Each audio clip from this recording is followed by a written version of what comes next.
Tango 1 at the top, we are at Papa Control. 10-4, Tango 1, you have control.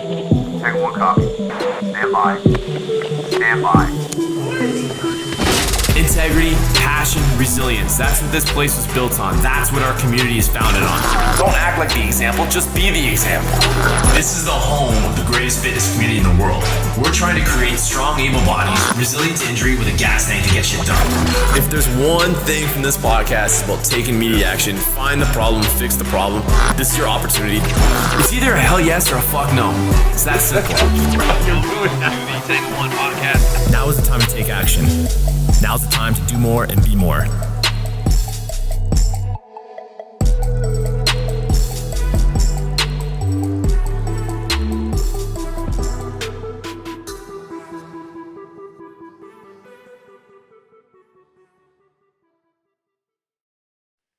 Listen to this. I got a guy here right now. He's working on my house. We had 2 bats fly in. We found 2 bats in my living room one day when we got up. Then I found a dead one the other day. So the pest control guy comes here. They go in under your soffit. They can fit into like a spot like as big as your finger. And then they live in the walls of your house. And then at night they fly out. They don't intend to come in your house, but that sometimes they find their way in there. So now I got them sealing everything because I am not like Danny was fine with it, but I was freaked out as hell, man. Homeowner life. Never in my life did I think. And you know, they're apparently they're endangered species, so you can't even do any like not that I'd be up there trying to kill these things anyway, but fucked up, man. Just your bats or all bats in general? I feel like they're endangered in the States too. Like somebody was telling me that they have a property in Michigan. It's like a $10,000 fine to kill a bat. Whoops. Yeah, whoops. Stop record. Yeah, pretty much. So what's new with you?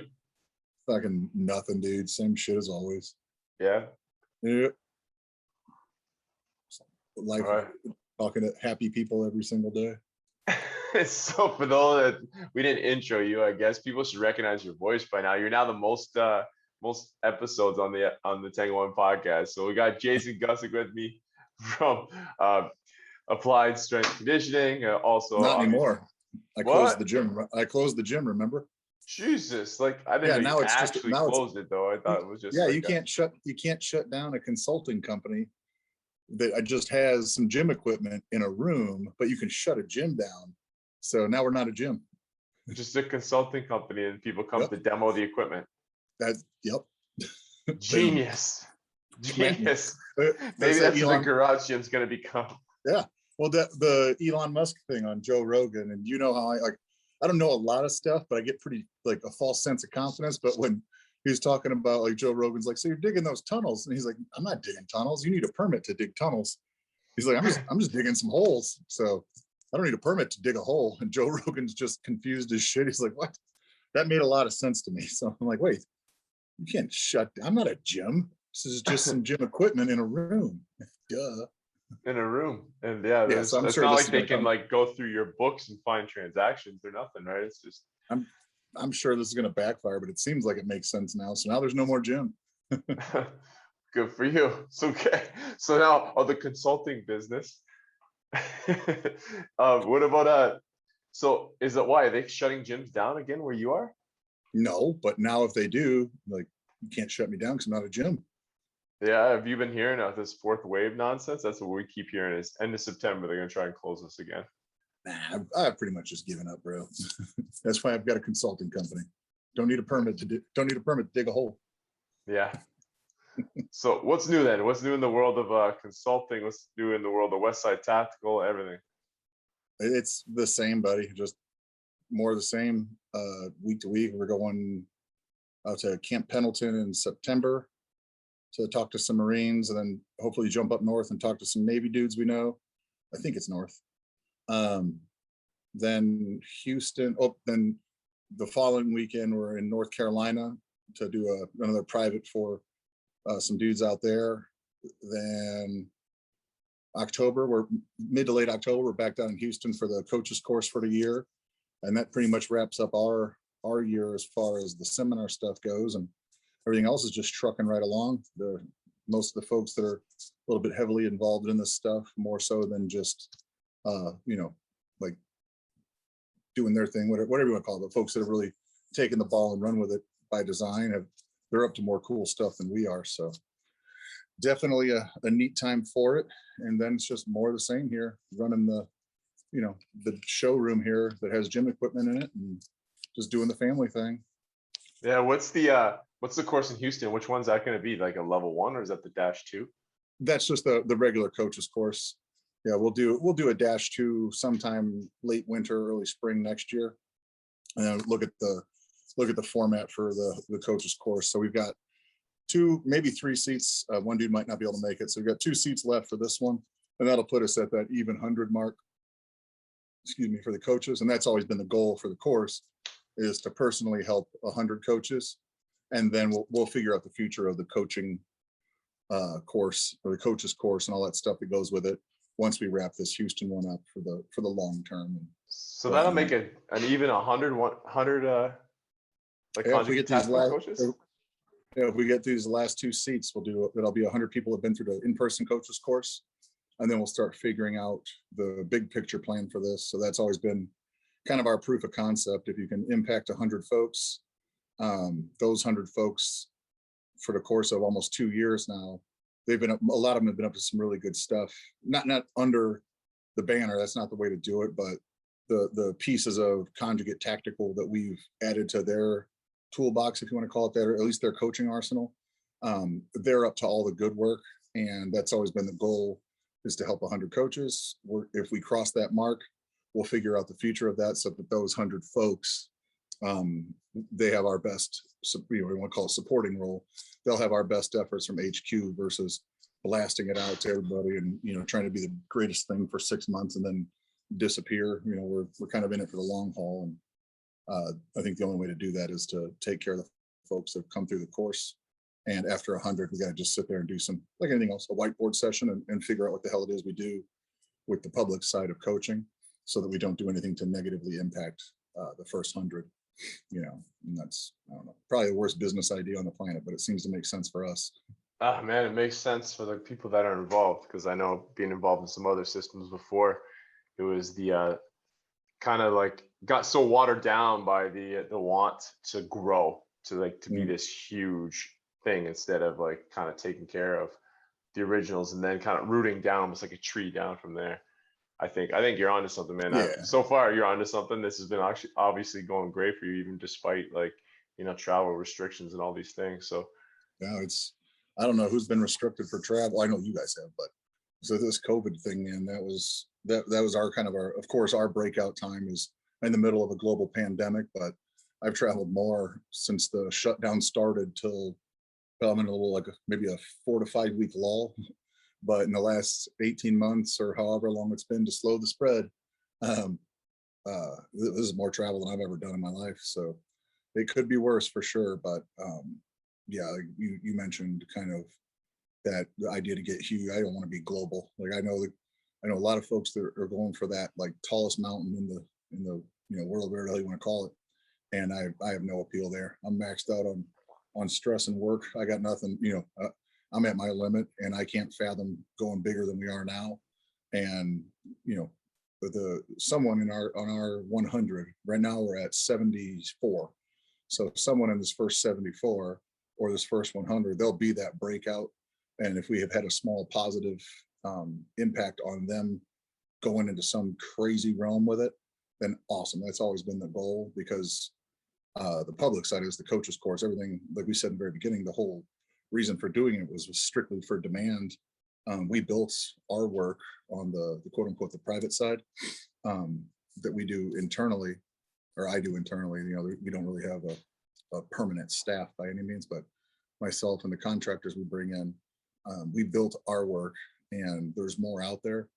And if we can help folks get work, support their families, and not necessarily guide them, because I'm definitely not a guru in that department, but give them the tools to take that ball and run with it and build themselves something nice.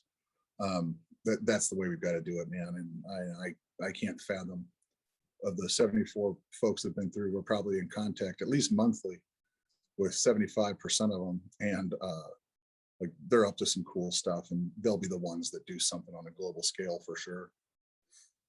Yeah. Someone.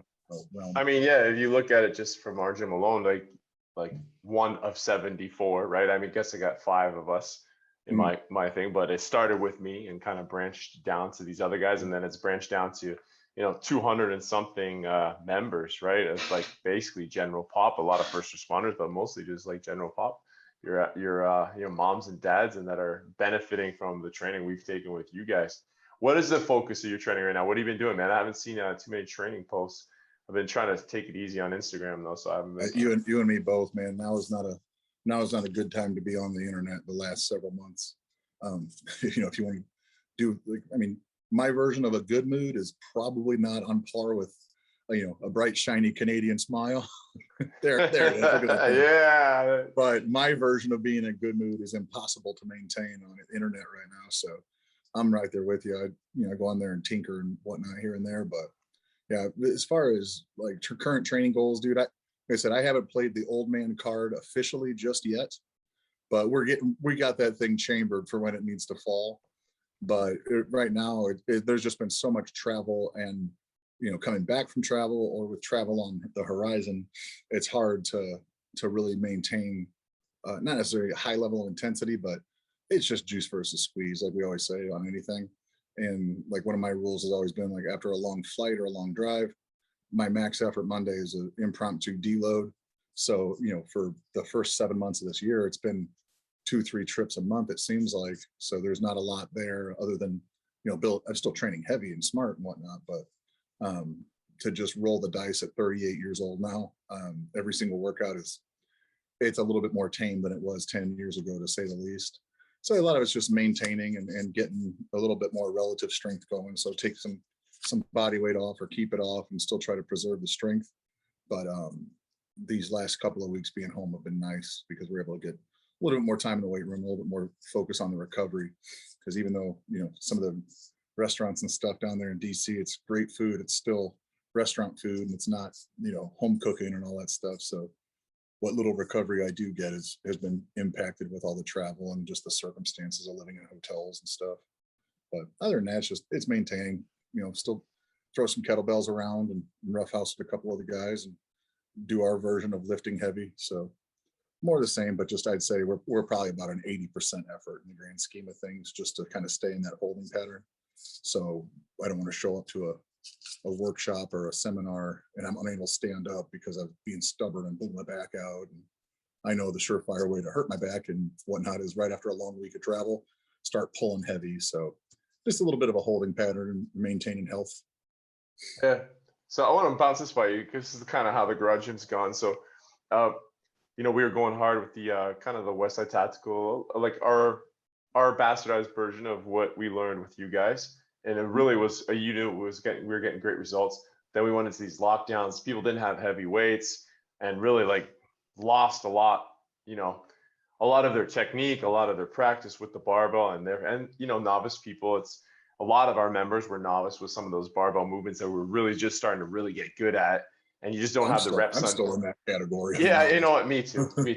But like they just didn't have the reps under there too, So yeah. When we came back, I kind of I've gone with a bodybuilding type of a programming for like the last I think we're on a 12th week right now, and just to like try to put some muscle on people so that I could, now when we get back to that barbell, I just feel like people are going to be able to hold up their posture and stuff and movements a little more. Do you ever kind of like stray in that regard, or just like also it was kind of just felt good to kind of get out of lifting those heavy lifts? Like still, we're still deadlifting, bench pressing, and squatting, of course. It's always be part of our programming. But we've been messing around with like 4 sets of 12 or 8 sets of 3, which I know is common for you. But we've kind of like topped out the maximal strength. We've kind of switched that out just a little bit. Yeah, I mean, you're still going to get stronger if you're lifting heavy. Like that's one of, not necessarily a misconception, but like if you're going to get strong if you lift systematically heavier weights. You're just not going to get the strongest if you don't have the true application of the maximal effort method. Meaning, build to a 1 rep max for the day. If you're not hitting that absolute heavy single for the day, you're not going to get that box checked. But if you're lifting, a double or a triple at 90-ish%, you're still going to get plenty damn strong. And it's really one of the best things to do, whether you're shifting gears to start training this way or just getting back in the groove of training, to take a little bit of time and do not necessarily an on-ramp, because that term's been beat to death, but have a little bit of like an adaptation phase. Like when you introduce a fish into a fish tank, you gotta let the water acclimate before you dump them in there, or you just get shocked and dies.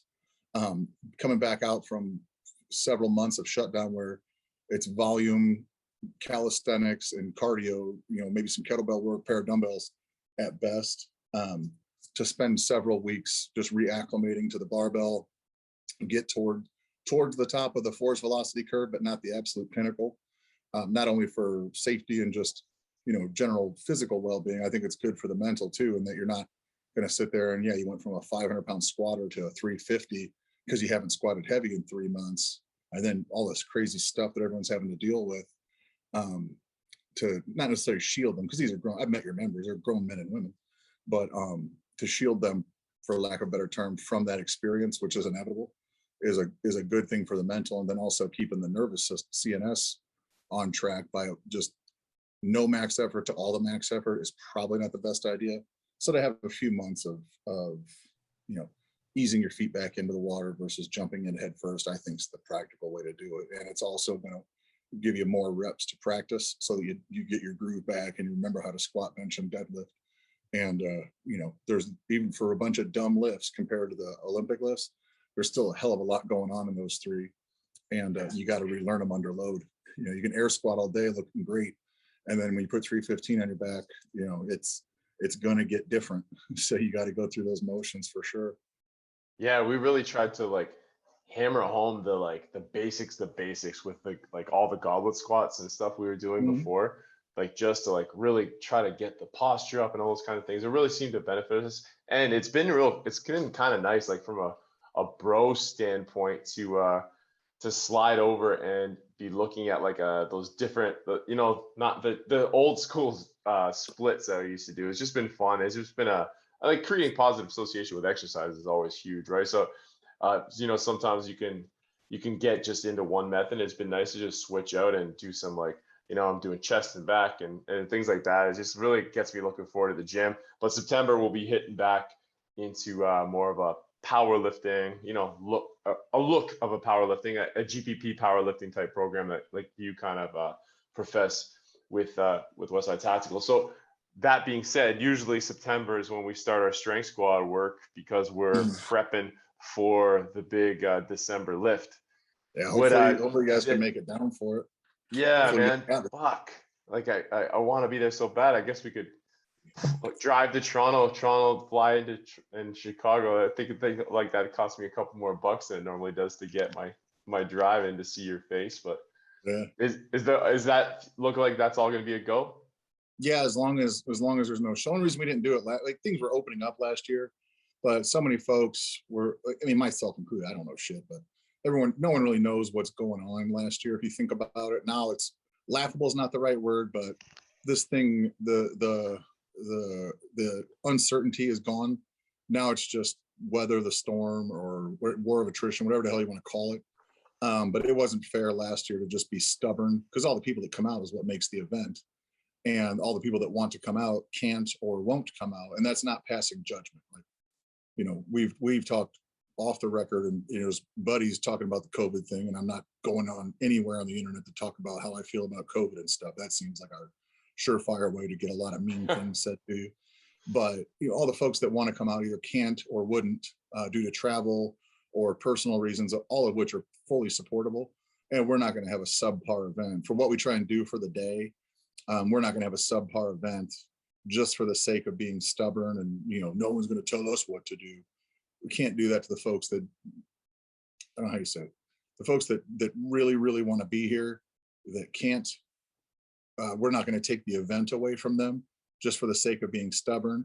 And at the same time, we're not going to simultaneously put on a subpar event and screw around the idea of supporting veterans, just to say, you can't tell me what to do kind of thing. So the smart thing last year was to put it in a holding pattern, and then we'll just do I don't know, we'll do a double this year, so everyone gets 6 attempts or something. But as long as they don't shut things down again and all that crazy stuff, we'll have an event, and just like we'll do the same thing we've always done, and try and bring everyone over and make a good morning out of it, and then give a bunch of free stuff away. Oh man, Which- if it's on, it's on. Either way, we will get it done. Like we'll satellite from here if we have to. Mhm. Run my own event. I got the bar, I got the platform. Now I'm ready. Yeah, you guys almost got me murdered the year you won the bar. All the conspiracy theorists came out.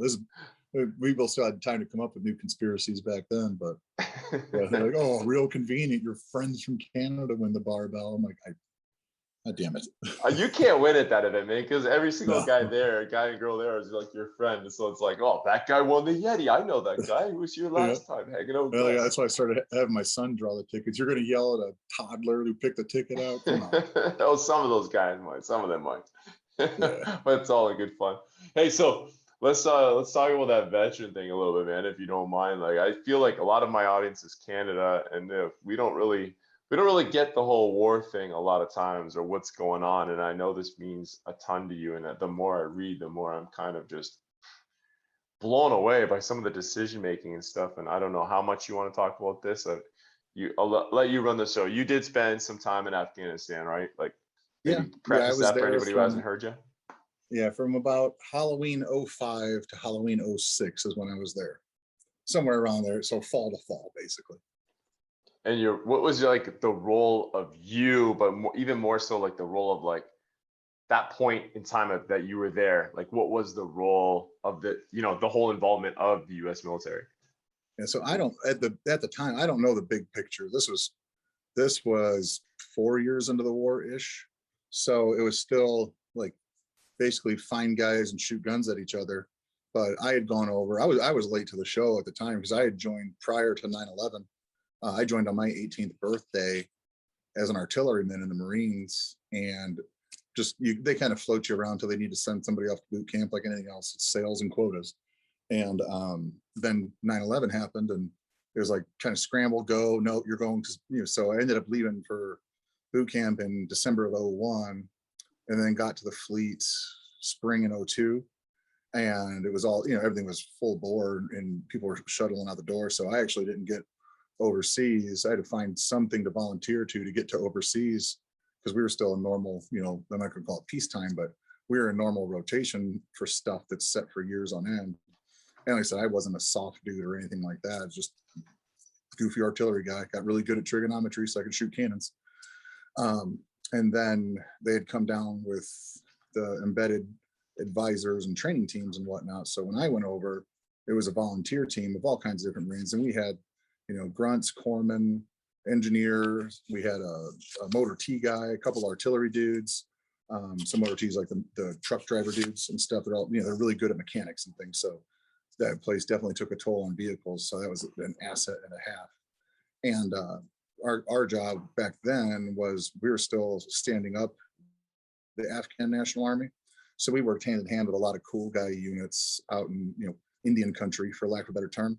So our whole role was to just do stuff with Afghans. So if we had like one of the cool guy missions with ball caps and beards, awesome. But we still needed what would hopefully become the future of the Afghan military and police to be a part of it. So the idea back then, I believe, and I was 22, 23 years old at the time, so definitely didn't know what was going on. And our goal was to build these essentially regional versions of the Afghan National Army with what we had. So we were still finding caches of weapons and like outfitting our dudes with like, here's an AK, like here's a few magazines. That's cool. Like, all right, everybody's got guns now. So it was definitely pre-NATO and good equipment for these dudes. And so we shared, let them carry our optics and stuff so they could have that, and we'd carry AKs and, like some team building stuff. But that was our whole role, was to help stand up portions of the Afghan National Army and the border security down there in the southeast of the country, and then just go do stuff. So you get in the mountains and walk around and support, or go do various human aid things in the villages, or then there's all the unfun stuff of like things exploding and all that stuff. Plenty of that happened, but mean, my whole year there could probably boil down to some dude's afternoon, you know, so I definitely didn't have it the worst out of a lot of people, but that was pretty much my role then. And I think the big picture role was to still get, not necessarily control the country, but get some plan together at the time, and simultaneous try and get some bad guys out of the picture. And that was it. But you know, see what happened. So now, years later, the US has been in there and decides when, like, did they decide to pull out? Is that just recently that this has all kind of come to effect, like that the Taliban is trying to take back over? And you know, what's your take on that? And just maybe educate me on kind of what the situation is over there right now. I've been pretty detached from all of it for 15 years. I came home in you know, the fall of 06. So and then I left the Marines in the spring of 07, February 07 is when I got out. So fun chapter in the book, but definitely tried not to stay, you know, too attached to it, to try and get the, you know, things moving in the right direction afterward. But as far as the big picture goes, it's a bad circumstance. We stayed, you know, still there. Then there was a long-term plan. Like, we turned a corner, I truly believe, and then we turned that corner. There's still a long road, and then someone somewhere for some reason decided to expedite the full exit of the country, draw down everything we did to support, and we left a whole bunch of poor people there to fend for themselves against a lot of bad dudes. And I personally believe we've done so irresponsibly, and there's some reason behind it. I have, you know me quite well, like, not a big politics fan or that, but there's definitely a nefarious reason behind doing so. And for better or worse, at the end of the day, we've left, you know, hundreds of thousands of women and children to be, what do you want to call it? Oppressed, tortured, beaten. Like, things are bad there. They're really bad, really fast. And I don't know the right answers by any means, but I know that this was probably the wrong one. So yeah, I mean, I'm reading it, and lots of, like, the guys, you know what, I didn't really know any of these military. Am I freezing up on you? There we go. I think so. All right. I think the bat guy is maybe fucking with my internet here. Yeah. So I've been, you know, and talking to some of the guys and reading their posts and stuff, mostly people that I've met through you or the network of people with you.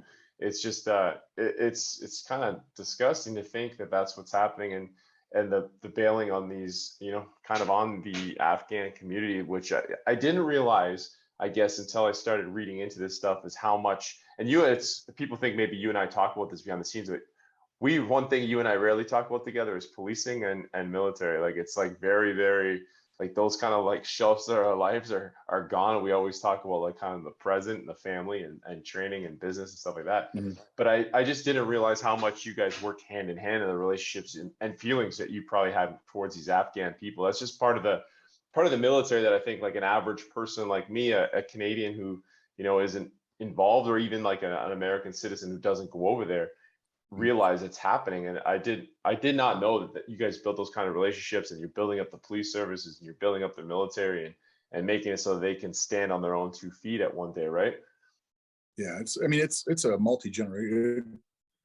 When we got there, within a month, personally, the writing's on the wall. This is not going to be fast. But again, I mean, perfect timing. Like, being a complete Jocko nerd, he mentioned it in the book about not disdain, but there was a bad taste in a lot of dudes' mouths about having out locals with them in the country those guys were in. And I didn't go to Iraq or anything like that, so I don't know anything about that. But working with local forces, and the bad taste can put you in your mouth. And again, I proudly hang my hat on. I was an amateur at war fighting, to say the least, but gave it our best shot. But you know, the pushback on working with local forces, I totally get it. And they're definitely, you're bringing, as an amateur myself, bringing, you know, subpar war fighters to the war, and it's bad. But in that book, Extreme Ownership, they talk about the locals, like, you know, if we don't build it up, then we're going to be here, and then your sons are going to have to come do this work. So figure it out, and, you know, start making it better now. And I mean, that's a synopsis, or at least my interpretation of it. And that made a lot of sense. And obviously in 04, 05, I had not yet read these books, nor were they written. But in hindsight, that's kind of what we did, is like everyone just adds a little bit to it and hopefully it gets better. But it's 60, 70, 80 years before any sort of real impact would have been made. And we just, you know, we nixed it for whatever reason it was nixed. And, you know, the fallout is bad. Like this, you're never gonna end this stuff. And we got ourselves in it. It's, you know, kind of like talking to Eddie, like you may not, when these guys go in there and fight each other in the cage, like you might hit a point where it's like, I don't want to do this anymore, but tough shit, the door's locked, you know. I don't disagree with, you know, not wanting to do it anymore or anything like that, but fucking whole lot of people are depending on a whole lot of people to keep them well and just run that time out and God willing someday get it on its own 2 feet. But we definitely nixed that plan quickly. And just how politically charged everything is down here. There's just no fucking good answer on any of it, man, for anything. So like with our local relationships, admittedly, some of our guys kept in touch with these dudes, like our interpreters and stuff, via social media and email for 15 years. And so for me, the right choice was to pretty much just close that whole chapter. Not to the guys, I still talk to some of the guys and stuff regularly. Just kind of like an annual check-in. And with this stuff, I've spoken to more of the guys in the last 2 weeks than I have in the last 15 years, you know. But it's too everything down here is too polarized, too personalized for there to be any intelligent discussion on it. And there's just it's a lose. And at the end of the day, no matter how you feel about it, the downside, whether bringing the guys home quickly was the right call, continuing the small presence was the right call. I'm not important enough or educated enough to know the right answer there, but the matter of fact is there's hundreds of thousands of people that whoever survives this first round of executions and murders, whoever's left after this new set of circumstances, whoever's left is going to live a life of absolute misery. And for better or worse, the events of the last couple of weeks are the catalyst for that. But what can you fucking do?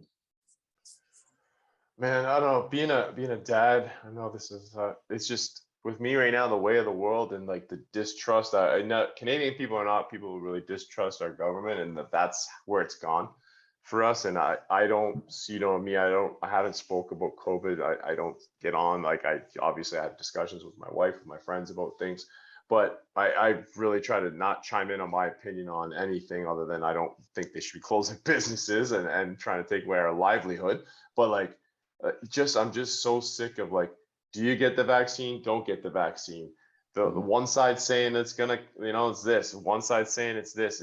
I have no idea what the truth is anymore. I have no idea what the truth is when I open the news to, like, you know, like researching kind of some of this stuff for today. Like, you know, I'm reading like the Taliban was created by, funded by the Americans to fight the Soviets, and now, you know, and then it turned into this monster, and now it's coming back this way, and then.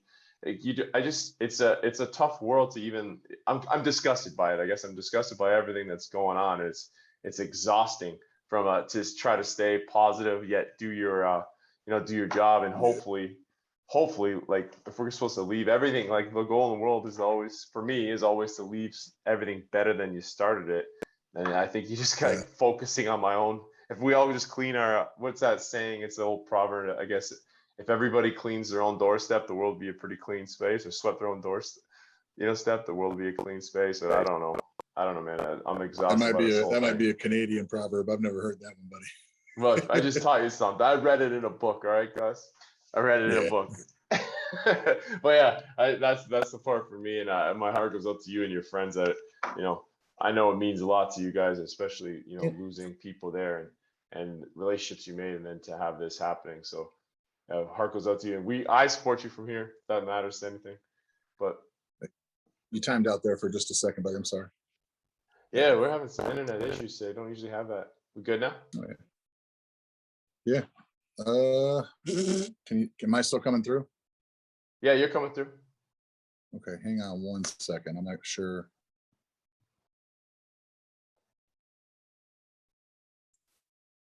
Well, a little bit of breaking the action with Gus when he gets his phone going. So just a reminder that 10,000. So 10,000 companies now in Canada. They make the greatest shorts I've ever put on. I love their shirts too, but their shorts are to die for. So if anybody wants those, go to their website. There's an affiliate link in my bio, and you can use code Smith15, capital SMITH 15, to get 15% off your order. You back, Gus? You still froze? Yeah, I think the Wi-Fi is all fuckered up, so I just turned it off and switched to the data. Hopefully it comes through a little clear. Yeah, I mean, it's a sad series of events, but I mean, we're wired. I think we're wired quite similar in that, like, I don't want anything to do with discussing politics and people's personal lives and stuff publicly, or even privately for that matter. But I don't know the right answers on this stuff. I don't know the stuff that's true, that's wrong, that's right, that's real. Who effing knows? It's gotten so freaking crazy. But outside of, you know, my little bubble down here at the former gym in my house, and the folks around the country, you know, even it's 2021, so even though everyone's geographically different, I consider it's pretty easy to maintain a pretty close friendship, or like what would be the equivalent of a local friendship 20 years ago. You know, we're 4 hours from one another, but we can reach out at any damn time, and you know, get a visual and audio going. It's pretty simple. So outside of our close little web, like, I don't know anything about big picture politics. Don't want to. The main thing is just I just don't want to be a rude person. I mean, for the last couple of years, I've really shifted my thinking. As like, my goal in life is to not treat people the way I get treated. So to vilify someone for wearing a mask, like, you're not going to get me riled up on stuff to go out there and say mean shit to someone because they feel like wearing a mask is the right idea for them and their family. Like, if you want to get vaccinated, cool, there's vaccines. If you don't, that's fine. I don't know the right answer. I know the wrong answer is trying to shove your agenda down a bunch of people's throats and making already volatile, at least in our country, an already volatile country, even worse by just adding even a slight amount of fuel to that fire. And ultimately, if you let people live their lives as they see fit, go to work and serve some sort of a purpose, things are pretty simple. But I think we've gotten pretty far away from that, and it's really unfortunate. And like you mentioned, the dad thing. Jake's 5 years old now and some change, and it's hard enough to raise a kid in our version of crazy right now. And I think that's really where, at least for our generation of warfighter that went over, now it's, at least for me, that's what weighs on me the most, is like, I think raising a kid with, you know, the weird shit that goes on, like, oh, you're not allowed to go to work. Like, okay, well, good luck taking care of your family. That sucks. It's illegal to earn a living. Like, that's terribly unfortunate. But you can make do. The physical dangers in North America are not on par with that over there. And I think that's what probably, at least for myself, weighs the most, is being like, I don't know the right answer, but the wrong answer is to leave folks to fend for themselves who physically can't. And that's what makes it sad. And then we start equating it to what's going on over here. It's like, ultimately, just a bunch of people probably just want to take care of their families and keep to themselves. And for one reason or another, the powers that be just won't let that happen. And that's when you start getting people that get, you know, you start getting really fuckered up with some of this stuff. And, you know, we got opened up pretty quick in hindsight down here. But you guys, I mean, every, 6 weeks, like, hey, maybe we're going to close your whole livelihoods down again. Don't know. Check back in with you soon. Like, that's just that, you just don't do that to freaking people, man, and expect everything to come out on the other side the same. When you talked about the distrust and things like that, it can send you down a rabbit hole pretty quick. And like, that's always been my thing, is to not, I try not to dwell on. You learn from the past and draw a lot of great experience, but trying not to dwell on it, you know, that's where I think a lot of folks get themselves, not necessarily in trouble. That's not the right phrase, but things usually don't go well when you start getting inside your own thoughts too much. And when you're not allowed to freaking go to work, you got nothing but time. Like, that's not a good recipe for a long-term plan by any means, you know? Yeah, man, can't agree more. So we should like hit the trifecta. We talked COVID, we've talked politics. No, we have not talked COVID or politics. That's our rules. Never talk politics. Should we talk religion now? Maybe. No. Yeah. Nope. Sexuality. What else? No, my stance on everything is, you know, everything as you see fit, and just try not to be a dick to people. All right, all right. Let's give them something good. I got a Yeah, couple questions for there's you. still So, plenty of good out there too. couple training questions to end the show up. I know both of us got things we want to just shoot. I thought this was just a good way for you and I to catch up, is just shoot a quick one, and this has been nice. Yeah. So, okay, bench press. Let's talk bench press. So, top go-to. So I know this could be very individualized to people, but just for you, top 2 accessory movements to increase your bench press. If you were going to name 2. Rolling triceps with heavy dumbbells, and yeah. close grip bench press to a 2 or 3 board for the triceps, and then for the upper back, chest supported rows. That's pretty much everything that I live on. Yeah, staples here for me at the garage gym too. I never did rolling tries, was something I brand new I learned from you. Fucking love those. I've been doing them on the floor lately a lot. I find it's like kind of like, for, you know, we talk about the old guy rules. I got 4 years on you. I find that's really relieves a little bit of the pressure that I've been feeling if I reach back. You know, sometimes you go heavy, you reach back a little bit too far. I've been finding those. And when you do you do close grip, do you do a lot of football bar in the close grip, or you just stick with the regular bar a lot? But they rotate. I mean, if you look at the end of the year, at least in here, and I'm not speaking for anybody else, but at least for in here, like if you balance the workouts out, we're probably on a football bar and a straight bar, equal amounts. But for both, you know, accessories on max effort, main movement on max effort, and dynamic work, it probably averages out to about the same. And I think, just like anything else, you know, we side skirted the politics stuff. The answer is always in the middle somewhere, versus being all in on any one subject or any one side, because then everything's going to hit that point of diminishing returns. So if you're always on a football bar, the shoulders and the upper back are going to get turned off, and if you're always on a straight bar, you're going to wear the shoulders out, and you know, so balance it all out. And for us, usually a 3-week wave for dynamic day on a straight bar, followed by a 3-week wave on a football bar, or some, you know, some sort of specialty bar. And football bar is our go-to in here. So for some of for ourselves, like our GPP, myself included, you know, essentially a strength-based or a strength-biased GPP program. That's a pretty good flip-flop for our competitive benchers and the guys in here that compete in powerlifting. We've got to get them on bow bars and things a little bit more personalized for them. But if we get that bow bar in there on occasion for max effort, or for like a heavy double, usually we'll go about a heavy double or triple on the bow bar for a not necessarily deload, but a heavy effort, just not a true max, and all that kind of stuff balances out. But I think personally that by the end of the year, you're probably going to spend almost equal parts of time on each bar.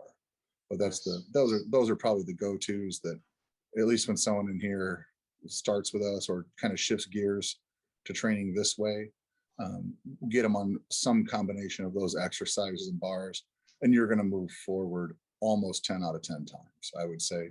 And then, just as you mentioned, it gets personalized. The more advanced you become, folks really learn more about how they need to move versus just reading from the script. And you can start tweaking exercises and deviating from kind of the zero on any one exercise. You can kind of deviate from that and start making a little bit more individualized as you learn what was a good idea, what was a bad idea. But like anything else, it just takes time. You've got to, all this stuff is the process of elimination, troubleshooting, and basically damage control. You know, all you're ever doing is correcting weakness with special exercise. And then until it's proven in application, it's all just theoretical. So the more time you have in not necessarily in the game, that's not what you say, the more time you have training or coaching, it's just more of a chance to disprove good ideas and then sharpen up ones that were, you know, of substance. And for us, rolling triceps and keeping the form where it should be, rolling triceps seem to be the go-to for almost all that ails you. And then close grip bench, I think, is just a good way to get more reps in, because if you live on just like anything else, you do too much isolation, you lose the coordination and the pathways for barbell work. And if you live on only barbells, then you're forfeiting the chance to do the isolation work that's going to strengthen the weak link in the muscle chain, or the chain of muscle. And you've got to just balance everything out. And for better or worse, the West Side template has always made sense to me. And then the more we've dove into that world, the more you learn how to cut, paste, apply, do all this stuff for the individual based off of weakness, you know, athletic demand, or whatever the hell it is. And it just becomes repeat. And I don't mean that condescendingly, but the theory of which becomes very, very easy once you understand it and you get it right. Right. Once you make progress a handful of times for folks, it helps build the confidence behind the decision making. And the ones you go back to, if they worked for 4 or 5 folks, they're probably going to work for the next 4 or 5 folks as well Right. for a while. And then it's just the, like, for me, I can't remote program well for individuals. We can do the basic program on, like, we've been doing that for 3 years on the Conjugate Club for Westside Barbell. But that's a template. And then the culture we've tried to build is to get rid of anything that doesn't serve a purpose.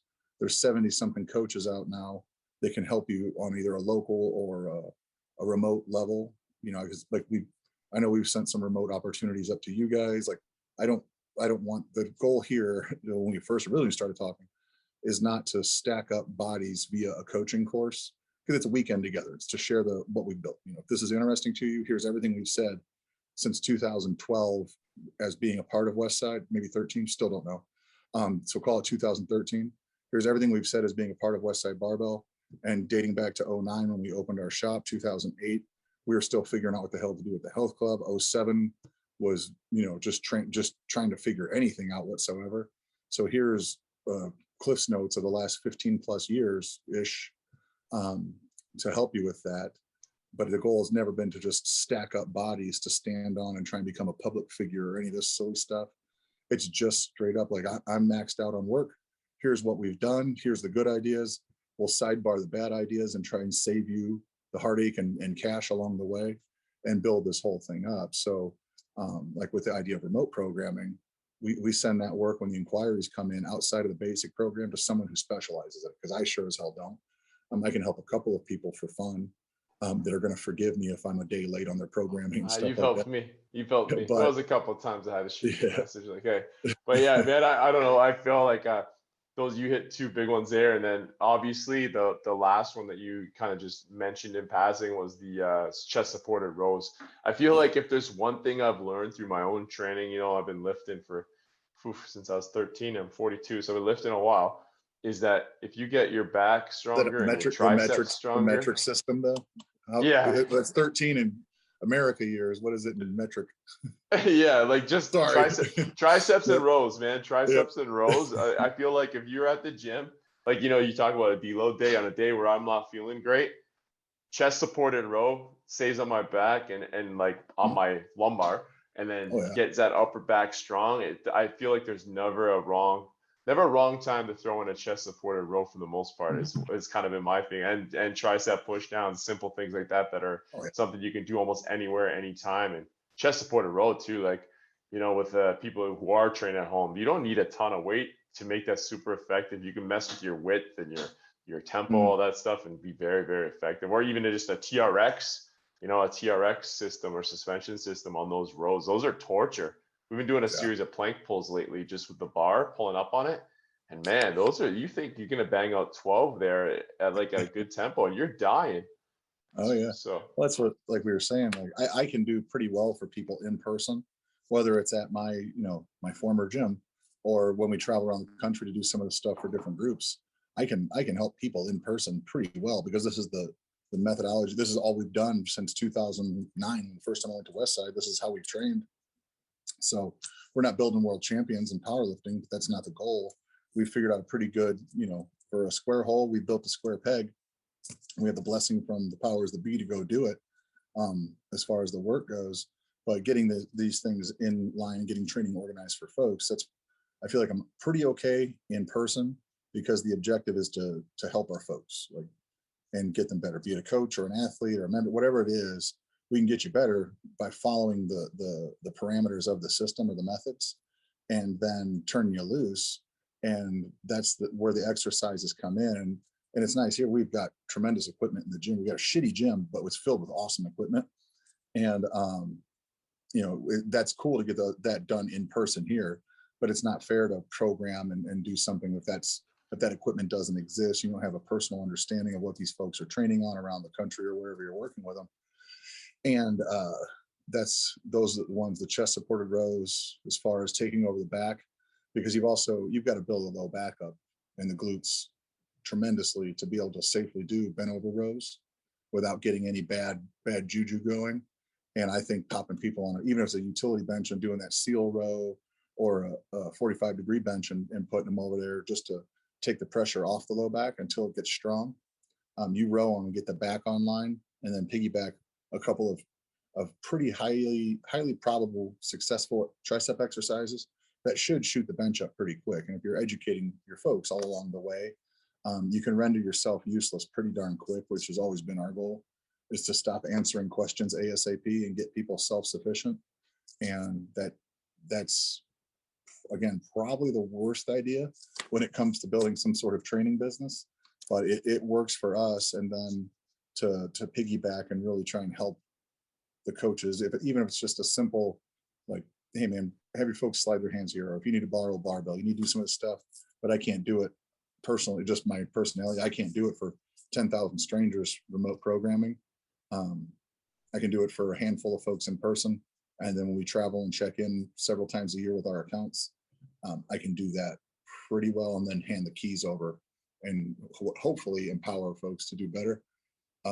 Better is not the right word, but hopefully empower folks to do their thing with just a little assistance from us, and do so kind of transparently without, holding that, dangling that carrot in front of them of like, okay, we might make you a part of this. You and I have both been down different roads where there's different things that you can do and minefields to navigate in this industry.